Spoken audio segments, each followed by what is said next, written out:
Ndinouya kunemi, mananda ndibata, chiripo champupuri, ndiwike muponesi, akara kwanyarara, munonditungamira, kumushawe kudenga, ndimi chidziwiriro, akuchina zvechimwe, musandisiye ndega, tenzi mundibatsire, ndosimbira kunemi, rubatsiro rwangu, mundifukidze ini, nemapapiro enyu, ndimi Kristu ndinoda, zvese zvomunondipa, simudzai waputsika, rapanyi vanorwara, zita renyu roera, ini ndega ndashata, ndazara nezvitema, mazara ndinemutsa, kunemutsa kuneni, wekucheresa ini, rega uzondirapa, moyo wangu mukati, zvetsimere upenyu, pinda mumoyo mangu, rirambe chiwerera, kuzondipa upenyu. Kurene pedgo yomindaya, zarane misumbu, yaibaese mubanije, nepachipukutu, tenziwe kupupura komu, tinzwe tuchemera, vatumirewo vabati, chiripo zvenguva, vatumire mangwananizve, nepamasikati, vatumire pamanerukwe, sekwese vacheki, tenziwe kupupura komu, tinzwe tochemera, vatumirewo vabati, chiripo zvenguva, imwi Maria, tumira unganidza nesimba, ndizvo basaro raperamu, chafara kumusha, tenziwe kupupura komu, tinzwe tochemera, watumirewo vabati, chiripo zvenguva. Midzai zvakare hama wadiwa panguva ino yekunamata.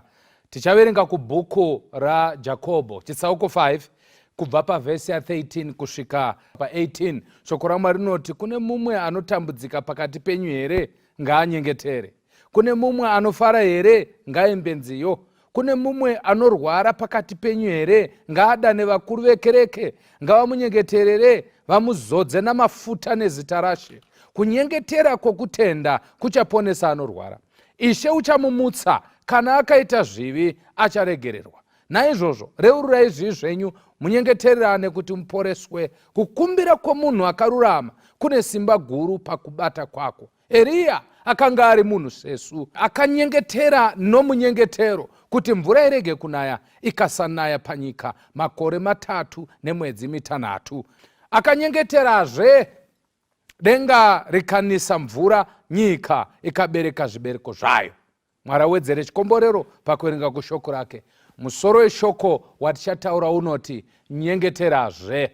Soko raMwari riri kuti kune munhu here pakati penyu ari kutambudzika. Ndofunga iwewe neni tinogona kupa anze yekuti hongu varipo.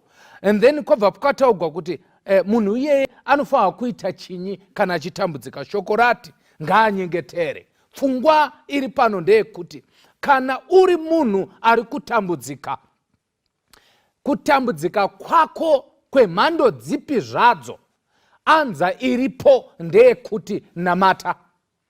Kana uchinge wanamata, chii chinoitika? Soko raMwari ratiudza kuti munhu anenge anamata, Mwari anomupindura. Uripo here munhu waMwari anoti ini kutaura chokwadi ndiri kutambudzika? Hazvinei kuti uri kutambudzika nei, chero chinotambudza. Anza yatapiwa ndeyekuti vanotambudzika vese vanofanirwa kuti vanamata. Chechipiri, kwanzi pane here ari kufara? Zvoreva kuti pane vanhu vanotambudzika, poita futi vanhu vari kufara. Vanzi vaite sei vanhu ivava? Kwanzi ngavaimbe mapisarema, ndo shanduro yacho. Nziyo dziri panapa ndimapisarema. Saka zvokuburitsa vanhu vaviri vari musociety vari panzvimbo dzodaro dzakafanana. 1, varipo vanhu vari kutambudzika. Number 2, varipo vanhu vari kufara. Ava vanhu ava vapiwa zano rekuti kana uchinge uchitambudzika namata, asi kana wafara imbira nziyo. Nziyo dzataurwa mapisarema. Mapisarema anozikamwa dziri nziyo dzekurumbidza Mwari. Saka vanhu ava vari kutoziviswa kuti munguva dzekutambudzika namata Mwari, munguva dzekufara namata futi Mwari. Zvoreva kuti hakuna munhu ane mufaro anofanirwa kungofara hake asingarumbidzi Mwari. Vese vanhu vanoti inini pastor ndakafara hangu, kana uchida kuonekwa kuti uri kufara, zvinoonekwa nekunamata Mwari. Rega nditi panguva inei kuda mangwanani kwauri koko, kana kuti masikati, kana kuti manheru, handizivi, but chandinoziva ndechekuti kana uchinge uri pakati pevanhu 2 ava, vese vanhu vari 2 ava vapiwa zano rekuti vanofanirwa kusangana pana Mwari. Umwe ari kuuya pana Mwari achiimba, umwe ari kuuya pana Mwari achinamata. Saka hazvibviri kuti munhu ari kutambura anyaradzike kana asina kuuya pana Mwari. Munhu ari kufara akasafara ari pana Mwari, mufaro wake unoshayiwa basa. Chimwe chinhu chandada panapa kwanzi nemunyori kwanzi kana paita munhu ari kurwara, teresa, kwanzi ngaadaidze vakuru vekereke, ngavamunyengeterere, vamuzodze namafuta nezita rashe.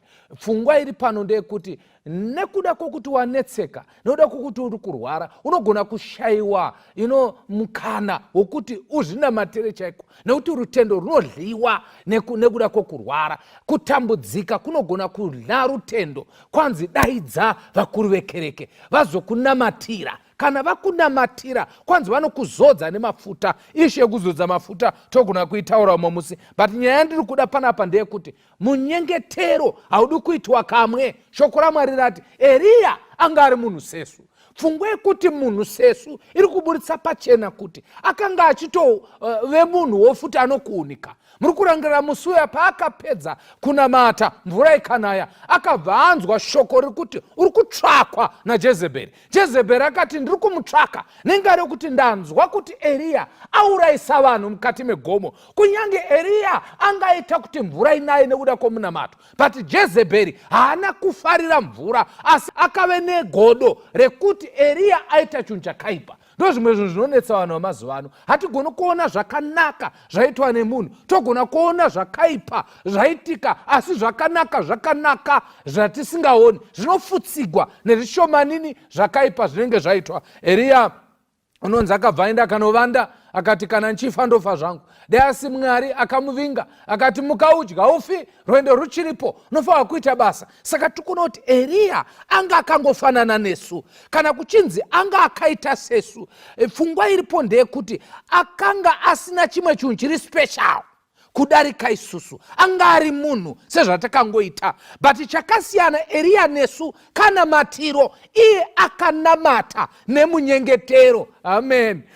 Nemwe nzira haana kungonamata munamato nje, but akanamata munamato werutendo, munamato uya unonzi fervent prayer, munamato uya unonzi persistence prayer, munamato werutendo ndo akanamata. Ndo wakasiyanisa Eria nesu. Chikonzero iye akanamata nerutendo. But shoko randada panapa nderekuti akanyengetera sei, akataura zvanga achida. Eria haana kuti Mwari itai kuti mvura isangonaye and then ndozonamata yegozonaya. Akati ndiri kuda kuti mvura isanaye makore 3 nechidimbu, 3.5 years. Ndo nyaya ndiri kunamatira iyo. Chechipiri, kana yapedza yadaro denga mukarizvara nedova kanga kusisina, ndinozoya ndonamata futi, because shoko rekuti kusvika ndataura harire kuti ndiye ari kuudza Mwari zvekuita, asi ari kuti kusvika ndanamata, then kana ndanamata yozonaya. Chinhu chandiri kuda panapa ndechekuti kana muri munhu saEria,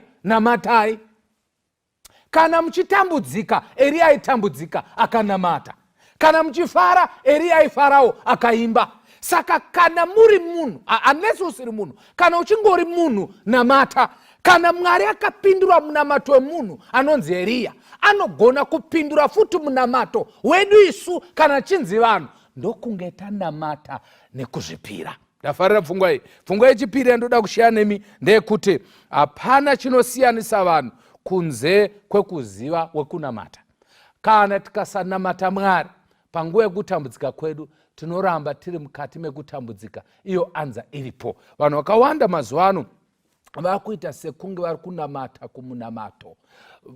Ndoda kuti mubate nyengo. Pana vanhu vakawanda vanofungidza kuti vanopindurwa nemunamato, havapindurwi naMwari. Noti wachinzi ini ndikabata munamato, zvinhu zvangu zvinofamba. Sekunge munamato ndo wapindura munamato wake. Ngatizive kuti tiri kunamata kuna Mwari. Mwari ndiye anopindura minamato. Chimwe chandoda kuti mubate panapa ndechekuti Eria akataura zvakanga achida. Iwe taura zvauri kuda, hakuna kunzvenga nzvenga. Vanhu vazhinji vanoda kunyepa, kufara nema, vachiita sekunge zvinhu zvakanaka izvo zvisina kunaka. Taura nyaya yako zvakanaka kuna Mwari. Kana usiri kufara, taura kuti Mwari, inini kutaura chokwadi Jehovha. Dai hana yangu mukaisa pachena, mukaivhiya, munotoona kuti zvandiri kutaura ndo chokwadi. Ina handisi kufara. Tell God, I'm not happy. Nozwa kuti ndogara ndichitarisa kuona kuti dambudziko ratinaro isu maKristu eNew Testament ndokutaura kuti tiwane kuwisisa nemaKristu eOld Testament ndore vakararama panguva yeOld Testament.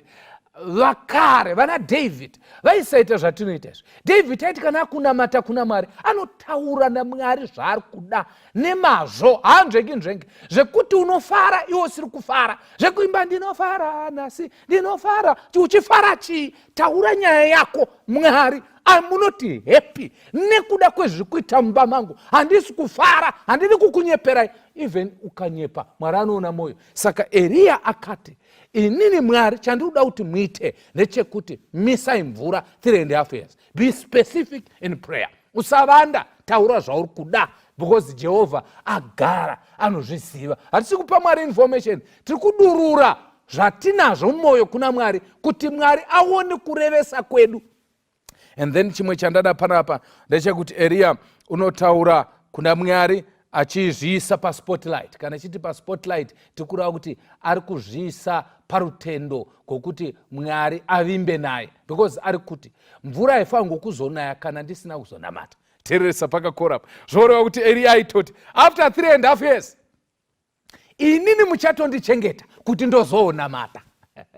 Nenga rekuti ndichadzoka kuzonamata. Amen. Izwe munhu waMwari, iva nehopu yekuti Mwari uchakuchengeta even uri mukati mematambudziko, kunyange zvinhu zvikaoma sei. Iva nerutendo muna Mwari kuti Mwari, ini ndichadzoka kuzonamata. Usaona divorce yemuchato wako nokuti umwe adhivosa, usaone kufa nokuti umwe afa. Iva nehope kuti Mwari, ini ndichadzoka kuzokutendai pamusoro pemwana kana chinge ndabereka mana 9 months after ndoya kuzodzoka.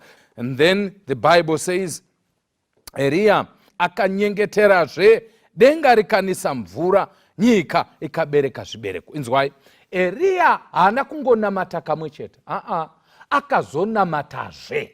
Saka ndati panguva ino ndanchiti iwewe neni tizive chinhu ichi, whether uri panguva ipi, whether iye zvino wakuenda kunorara kana kuti mangwanani wamuka kana kuti masikati kuri kupisa, ndiri kuti kana uchitambudzika ziva zvekuita, namata kuna Mwari. Kana uchifara, imba nziyo dzekurumbidza Mwari kuti Mwari wandipawo. Kana uchinge warwara, daidza vakuru vekereke vakunamatire, kureva kuti munamati nemunamatirwi vanofanira kubatana panhamo dzavo, vanhu vachengetane, vanhu vanamatirane, vatekurane mitoro. Kana mitoro ichinge yarerutswa, shoko raMwari rati namatazve.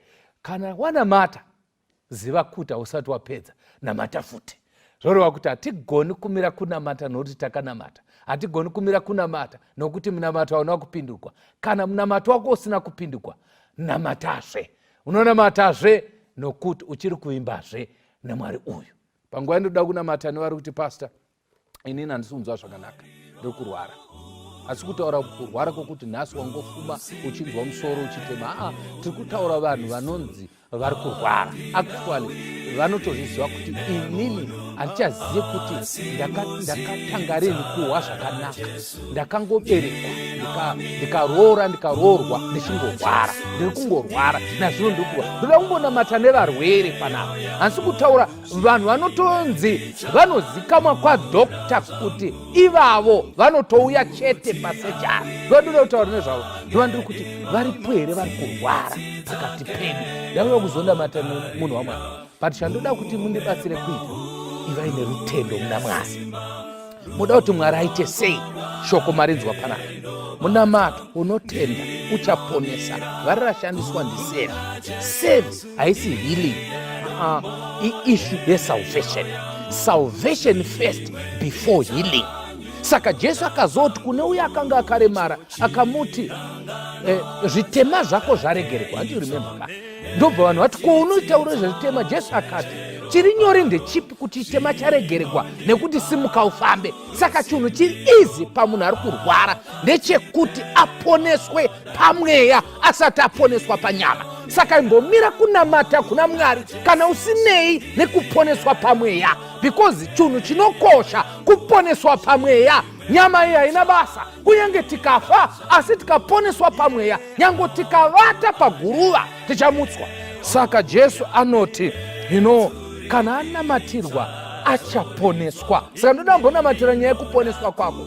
Mukuponeswa kwako ndimo mukuhilika kwako. Ndarishandisa kuti uribate. Mukuponeswa pamweya ndimo mukuponeswa panyama. Why? Because kurwara kwedu kwatiri kuita, it's a result of sin, not just your only sin. Because tese tiri vatadzi, chogona kwechisi chitema chako iwe pachako, pachitema kubva kuna Adamu, ndo chiri kutifemesa moto wokurwara kuri kuitika kwese. Saka kana tikataura pamusoro pekuponeswa, tiri kuti vanhu vekwedu ngavaponeswe pamweya. In other words, vasunungurwe pazvivi zvavo. Kana vasunungurwa, vachaponeswa panyama.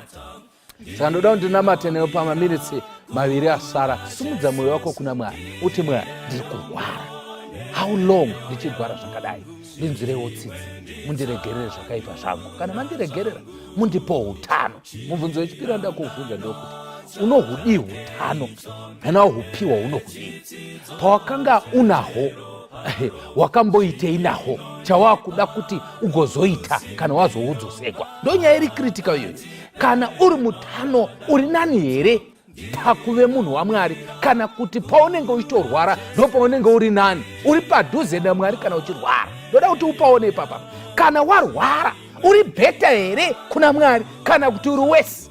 Kana uchinge uri mutano, are you a prophet to the mission yekuponeswa kwevanhu? Kana kuti unotoe nani kana uvete uchirwara nokuti makuhwa aita mashoma, vanhu havasi kutambudzika nokuti uri kurwara? Ndoda kuti utiwe, Mwari ndibatsirei. Mukandimutsa pano, haleluya. Kana Mwari mukabvisa gomarara iri, mukabvisa kensa yepachibereko yandinayo, Mwari kana mukabvisa COVID yakandibata, please Father, kana mukandimutsa pano pandiri, I will worship you day and night. Zvandinazvo zvese zvichava zvenyu. Ndichafira mukati mekereke, ndichabatsira unotambudzika. This is what I want you with your heart. Uvimbise kuna Mwari wako kuti ini I want to make a difference. Kana ndikangopona panapa chete, idi kutaura chokwadi Mwari, ndoda kuita zvandakatadza kuita nekuti ndiri kurwara. Izvozvo ndo munhu anonzi anotsvaka utaro. Ndoda kuti ndinamate newe panguva iyi. Kana uripo nodaro usingagoni kupfugama, tendeuka pamubhedha wauri utarise kuna Kristu. Maybe wakagara pasofa wakatarisa TV apo ichitaura newe, tenda kunashe. Hapana chirwere chinokunda Mwari anogona kukuponesa pakurwara kwako. Chekutanga, gamuchira Kristu. Kana mugamuchira, achasorva nyaya dzako dzose dzekurwara. Vamurevi vachaponeswa vachibva. Baba, paita vari kurwara, vamwe vacho vari mumba vakagara pasofa, ndimai, vamwe ndibaba, vamwe mukomana. Mumwe akatodzoswa kuchipatara ukanzi chiinda naye kumba anomwa mapiritsi aya, mozotora mamwe after 6 months. Vakanga vatoverenga kuti 6 months hazvikwana nokuti anenge atofa. Saka tauya Changamire, tiri kuuya matini, pane vari kurwara here? Tikati hongu, mukati ngavanamata, takunamata. Mukazotizve ngavadaidze vakuru vekereke, tadaniwa kuti tizovanamatira. Mafuta handina, handigoni kuvabata ruoko rupfupi. Vati sekusumudza kwandaita ruoko rwangu rupfupi, ndakumbira kuti rwenyu rwekumusoro kudenga rusumudziwe pamusoro pamayavo, rusumudziwe pamusoro pemukomana uyu, rusumudziwe pamusoro pemusikana uyu, rusumudziwe pamusoro pemwana, even pababa, pasekuru nambuya. Please, Father, in the name of Jesus, heal them and touch them. Muwaponese gomarara ridisappear nezita ra Jesu. Muwaporese COVID idisappear nezita ra Jesu. Muwaporese, handizivi kuti iBP kana kuti chii chiri kuvanetsa, handizivi musana kana chii chiri kuvanetsa. Pane chimwe chinhu chiri kufamba muropa chavasingazivi kuti chii, hachina kuonekwa, even scan haina kuchibata, even madoctors ari kushaya kuti chii, vari kuti zvese zviri right, but havati. Umwe anorota usiku achidla, umwe ndi anorota achifamba, umwe anofuma akatemegwa nyora. I'm praying panguva ino nezita ra Jesu anoponesa mhando dzese dzekurwara, ngaasunungurwe. Kana asunungurwa, Baba, tangai nemwoyo wake, ave munhu wenyu, asiyane netsika dzenyika. Vamwe vanorwarisiwa nekusafamba zvakanaka, vamwe vakarwarisiwa nekusaita kwakanaka kwemhuri dzavo, kuvabereki kana avo vakagara navo. Please, Father, give them the heart to forgive, so that imi muchavaregerera. Kana mavaponesa panyama, muvaponese pamwepo, muvaita vavhangeri vechokwadi. Kana vakamuka panhoo, Baba, ngavaremekedze miko dzavaita munyasha dzaisho Jesu Kristu, nekuwadzana kwomweya mutsvene zvinobva pachigaro chitsvene chaMwari Baba zvizorore pamusoro pake uyu, pamusoro pawavo nepamusoro pangu nemunhu wese. Zita raBaba nereMwanakomana nereMweya Mutsvene. Baba ngizileta kuwe ungumsizi wena, ngangizisitanga kuwe ingayanga pina, namhlanje ngiyakholwa uJesu ngifele, wachitha igazi lakhe ukungikhulula. Ngiyakholwa ndodaneni engipha amandlayo, konke ukweswela kwami ugcwaliswa yiyo. Ngalisiwa ukholwa kwami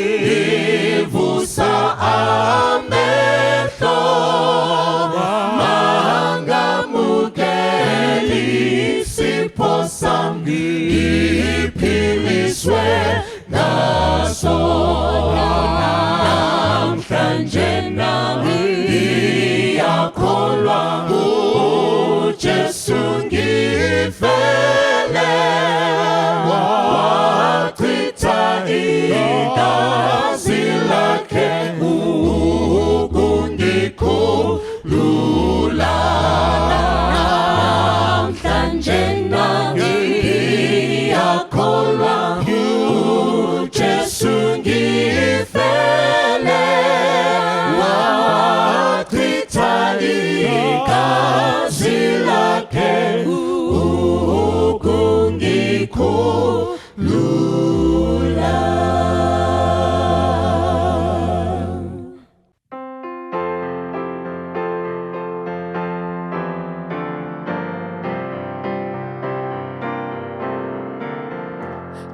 Tinodazi taraje